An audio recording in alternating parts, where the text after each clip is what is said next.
Bonjour à tous, c'est Jérôme du blog montrecardiogps.fr. Aujourd'hui, je vais vous présenter les nouveautés de la mise à jour Suunto qui est arrivée comme prévu aujourd'hui. Donc on est passé de la version 1.1.24 à la version 1.2.0.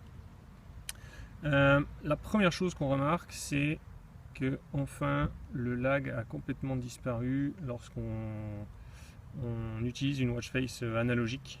Avant, il fallait des heures pour passer juste à un écran du haut. Maintenant, c'est bien amélioré. La deuxième chose qu'on remarque, c'est que l'écran est complètement gris. Là. En fait, c'est parce que maintenant, on peut également choisir la couleur des watch face. Donc cette fois, dans personnaliser, on a un premier choix qui est le choix de la watch face. Et ensuite, on glisse vers la droite. Et là, on peut choisir la couleur. Donc, bleu, vert, etc. Je vais revenir au bleu comme on avait avant, que je trouvais sympa. Je vais ça. Pas facile avec une main. Voilà. Voilà. Ensuite, petit ajout dans le menu paramètres, dans général, heure date. On a maintenant la possibilité d'activer une alarme.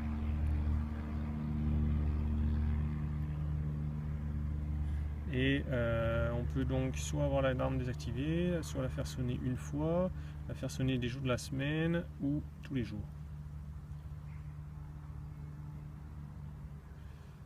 Voilà, toujours dans les réglages, cette fois dans le menu Outdoor, on peut régler l'altitude de référence ici.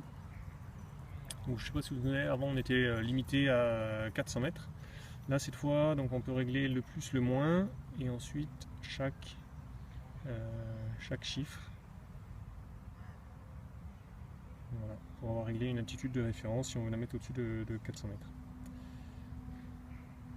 Pour les prochains ajouts, on va lancer un move. Vous pouvez voir qu'il y a quelques ajouts là. Donc, on lance un enregistrement, n'importe quel mode, on lance une course à pied. Voilà, le GPS a été acquis, vous l'avez vu, ici la flèche est passée pleine en 2 secondes. Par contre le cercle n'est pas rempli parce que je ne porte pas la ceinture cardio. Donc on lance le move. Maintenant, pendant un move, si vous touchez l'écran ici, vous avez l'affichage de l'heure, ça on l'avait avant, et maintenant, je le refais, on a l'affichage de la batterie. Je trouve ça super bien, ça permet de savoir quand on approche la fin d'un move si ça va passer ou pas. Éventuellement, si ça passe pas, je vous rappelle qu'on peut changer les paramètres de précision GPS. Donc là, je l'arrête. Voilà. Je clique sur fin. Maintenant, vous voyez, on avait déjà sur MoveScount, on pouvait rentrer le feeling, les sensations qu'on a ressenties sur ce move. Là maintenant, on peut le faire directement sur la montre, et donc ça sera envoyé sur MoveScount. Donc là, bon, j'ai rien fait, donc les sensations étaient excellentes. Voilà, et ça, vous le retrouvez sur MoveScount.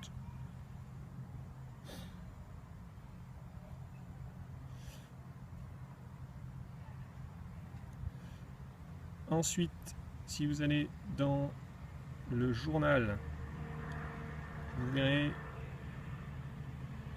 que maintenant, quand on descend tout en bas du logbook, on a la possibilité de supprimer un move. Alors, c'est pas forcément utile pour tout le monde. Pour moi, ça l'est beaucoup, moi qui fais pas mal de tests. Ça l'est aussi, je pense, à tous les gens qui qui synchronisent plusieurs comptes entre eux. Par exemple, tous ceux qui synchronisent leurs données MoveScount sur Strava. Le fait d'effacer un move sur votre montre avant de le transférer sur MoveScount fait que vous n'avez pas besoin de l'effacer sur la plateforme MoveScount et sur la plateforme Strava. Vous l'effacez directement du journal et comme ça il ne sera pas transféré ni sur l'un ni sur l'autre. Alors là, bon, j'en ai pas reçu de notification, mais si jamais j'en avais reçu, le texte est maintenant un peu plus gros, c'est un peu plus visible sur tout l'écran. Et pour finir, la dernière chose qui était annoncée, c'est la compatibilité avec Android, donc pour l'application MoveScount sur Android. Malheureusement, elle passe pas sur cette mise à jour. Suunto annonce un retard de à peu près 3 semaines. C'est-à-dire qu'ils disent que ça va être livré dans les 3 premières semaines d'octobre. Donc peut-être, il y a une mise à jour qui est prévue, je crois de mémoire, le 12 octobre. Donc peut-être que la compatibilité Android viendra sur cette mise à jour du 12 octobre. En attendant, si vous achetez une Spartan Ultra, Suunto ne vend pas l'iPhone qui va avec. Donc là, comme pour toutes les autres notifications, toutes les autres mises à jour, il faudra être patient et attendre le travail des développeurs de Suunto. Voilà.